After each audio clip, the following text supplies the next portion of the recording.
Es posible alcanzar el conocimiento de la realidad de una perspectiva objetiva como tal. Pues sí es posible a través de la observación y verificación de los hechos que nos rodean, pues la realidad objetiva se vincula a objetos y sujetos que tienen existencia física, es decir, material. Un ejemplo es el método científico. Se fundamenta sobre la base del conocimiento objetivo, el cual es observable.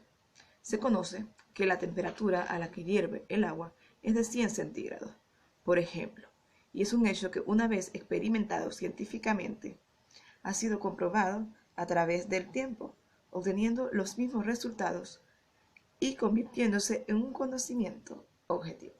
Por otra parte, es importante recordar la objetividad con que el investigador aborde los conocimientos. De ello dependerá que sus resultados tengan un carácter científico. Por ello, se debe desprender de toda ideología y concentrarse en un pensamiento crítico a la hora de analizar como tal la información recolectada. Intervención de la subjetividad en las investigaciones. Entendemos que la subjetividad es aquella que se conoce como la capacidad de interacción, intencionalidad, negociación, pero también como la capacidad para pensar.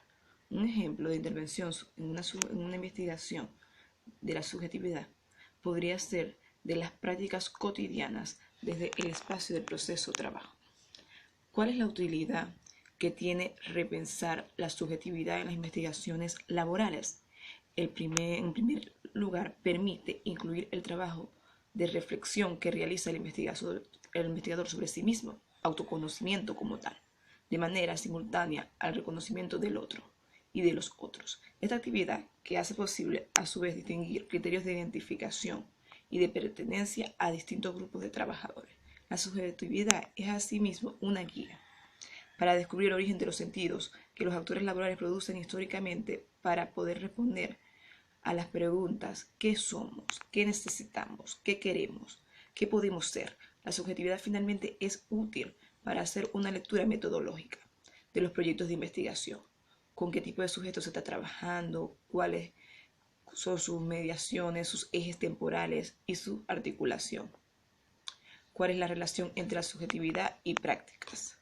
¿Cómo se articulan prácticas, potencialidades y subjetividades? La subjetividad configura sentidos como tal, qué ver, qué registrar, qué buscar. Como instrumento de análisis, la subjetividad proporciona criterios metodológicos para buscar la especificidad, desmontar mecanismos, cómo se construyen los atributos, capacidades y potencialidades de los actores laborales que participan activamente en el proceso de trabajo.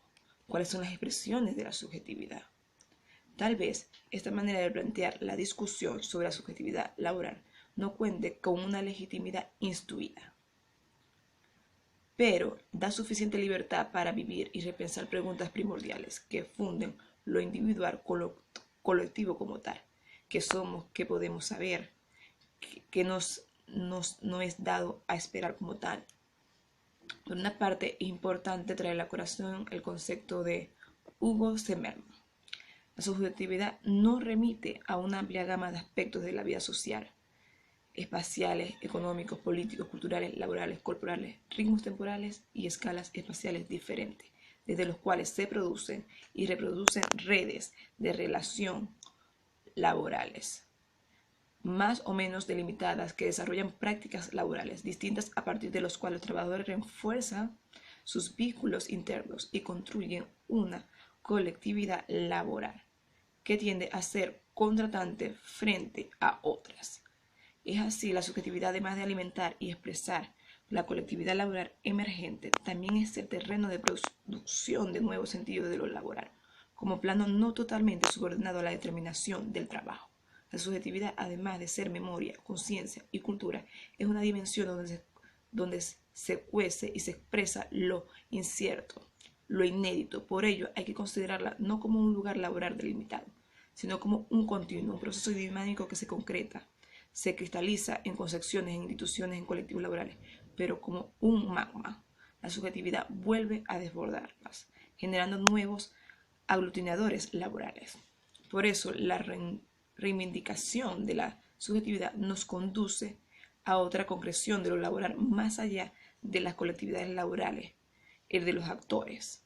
Esta categoría, aún en formación, ha sido reivindicada por diversos científicos sociales por tener una amplitud y flexibilidad a otras, como clase o movimiento social, propio de los paradigmas clásicos de análisis social que lo asocian a la existencia de un lugar o conflicto laboral que les otorga identidad y a un sentido histórico emancipador preexistente.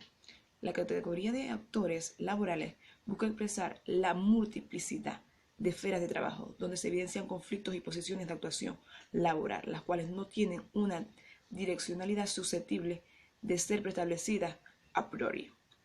Entendemos por actores laborales a todos aquellos agrupamientos más delimitados y cohesionados con una población o una colectividad.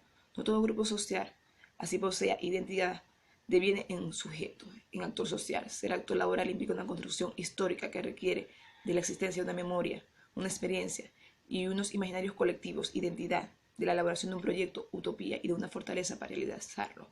De este modo, la identidad laboral es una de las condiciones para la construcción de actores laborales. Esta modalidad de identidad laboral supone una memoria histórica, unas experiencias y espacios de interacción laboral y un horizonte compartidos que ha venido definiendo por parte de las diferentes categorías laborales que habitan en los actores laborales lo propio frente a lo ajeno. Esto posibilita como tal la capacidad de definición de intereses propios y el despliegue de prácticas dotadas de sentido y de poder. Por eso, en procesos de configuración de nuevo actor laboral se requiere hacer visible, reconocible y reflexiva dinámica de construcción de sentido de pertenencia laboral. Por eso es necesario propiciar en los espacios de proceso de trabajo los estudios de prácticas laborales que activen la memoria, propicien el encuentro y reconocimiento de los actores laborales mediante la fase de subjetividad. Importancia de la ética en las investigaciones. Es importante porque es considerada un saber racional, lo que la convierte en una herramienta para el estudio fundamentado y objetivo de los valores morales. Es por ello que se considera de gran importancia que el investigador demuestre sus más altos principios morales cuando éste vaya a desarrollar algún tipo de estudio. Por otra parte, permite fomentar la colaboración, cooperación y confianza entre científicos para avanzar en los objetivos de investigación, cumplir con la responsabilidad social y evitar minimizar escándalos de daños como resultados de comportamientos antiéticos o ilegales.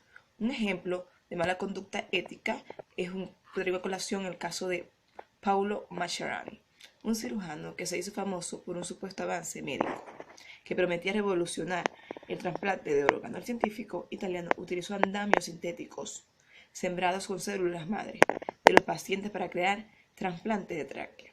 Sin embargo, resultó que sus experimentos en humanos no tenían una base de investigación preclínica sólida. Al menos 7 de los 9 pacientes que recibieron este tratamiento murieron. Varias investigaciones demostraron que Mascherani manipuló algunos de los datos en sus publicaciones, informes científicos y estudios, omitiendo e incluso inventando resultados para que sus tratamientos parecieran exitosos, lo cual lo llevó a críticas severas respecto a la toma de decisiones en torno a todas las operaciones, lo que conllevó a un escándalo y a su despido.